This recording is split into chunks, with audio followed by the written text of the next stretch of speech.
Thank you very much. First of all, I'd like to ask unanimous consent to enter into the record an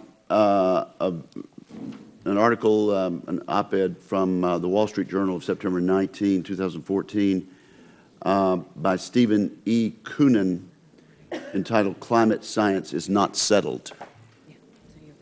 Without objection. Thank you. And I would point out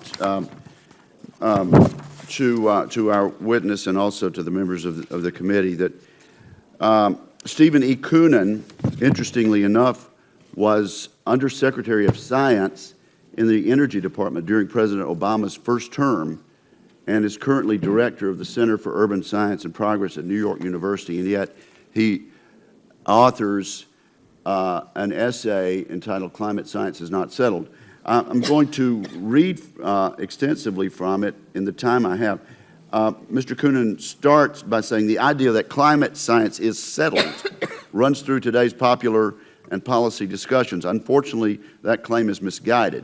It has not only distorted our public and policy debates on issues related to energy, greenhouse gas emissions, and the environment, but it also has inhibited the scientific and policy discussions that we need to have about climate future.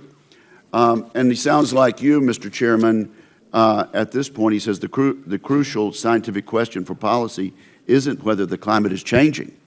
That is a settled matter. The climate has always changed and always will. The author also believes humans are influencing the climate, but he says this: the impact today of human activity appears to be comparable to the intrinsic natural variability of the climate system himself.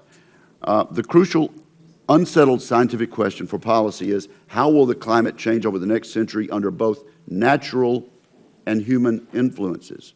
Answers to that question at the global and regional levels, as well as to the equally complex questions of how ecosystems and human activities will be affected, should inform our choices about energy and infrastructure. And one other sentence that I will quote at this point: even though human influences could have serious consequences for the climate, they are physically small in relation to the climate system as a whole. So a very interesting, I think, and balanced opinion piece, raising doubts about the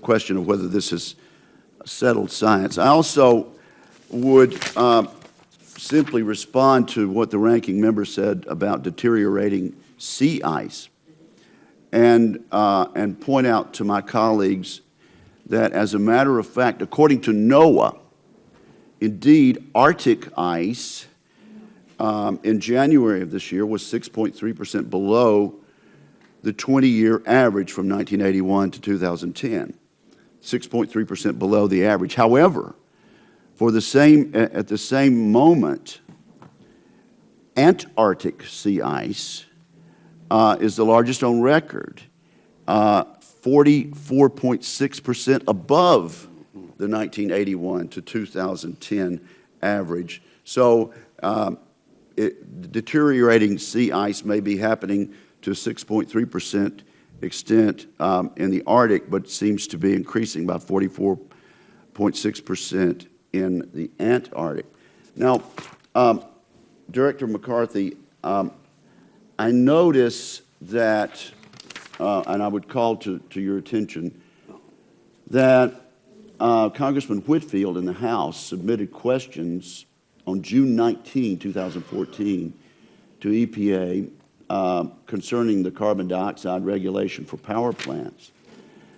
Received a letter finally on February 11, 2015, and I just wonder, Director McCarthy, Administrator McCarthy, if since that time we have a better answer to these questions. The questions concern the rule for power plants. Has EPA estimated the impact of its proposed CO2 rule for existing power plants in terms of global mean temperature? And the answer includes this sentence: although EPA has not explicitly modeled the temperature impacts of this rule, the clean power plant is an important and significant contribution to emission reductions. In other words, the EPA cannot tell Congressman Whitfield, in answer to his question, to what extent is the temperature going to be impacted by this clean power rule. Further, he asked, has EPA estimated the impact of the proposed CO2 rule for existing power plants in terms of global mean sea level rise? Again, the EPA is unable to answer this question. EPA, and I quote, EPA has not explicitly modeled the sea level rise impacts of this rule. Well, I'll tell you, I do know what's going to happen because of this rule to my state of Mississippi. It's going to be devastating to the economy. The Mississippi Energy Institute says that the estimated cost to Mississippi ratepayers is $14 billion by 2030, not including fuel costs. They add that Mississippi is projected under this power plan to experience the largest increase in electricity production costs of any state, a 177% increase. And so I would say to my colleagues, and I would say to you, Administrator McCarthy, we know the negative effects on the hardworking people of my state in terms of how much money they're going to have to pay, but your agency is unable to say in a 6-month time, in answer to a question submitted by the chairman of the subcommittee, what impact, if any, it will have on global temperature. Was unable to say what impact, if any, the rule would have on sea level rise. It seems to me the answer is, well, it's bound to help. We know it's going to increase electricity rates by 177% and cost jobs and make it harder for the people in my state, but we just think it's bound to help some way, although we can't quantify that. Yeah, thank you. Thank you, Mr. Chairman.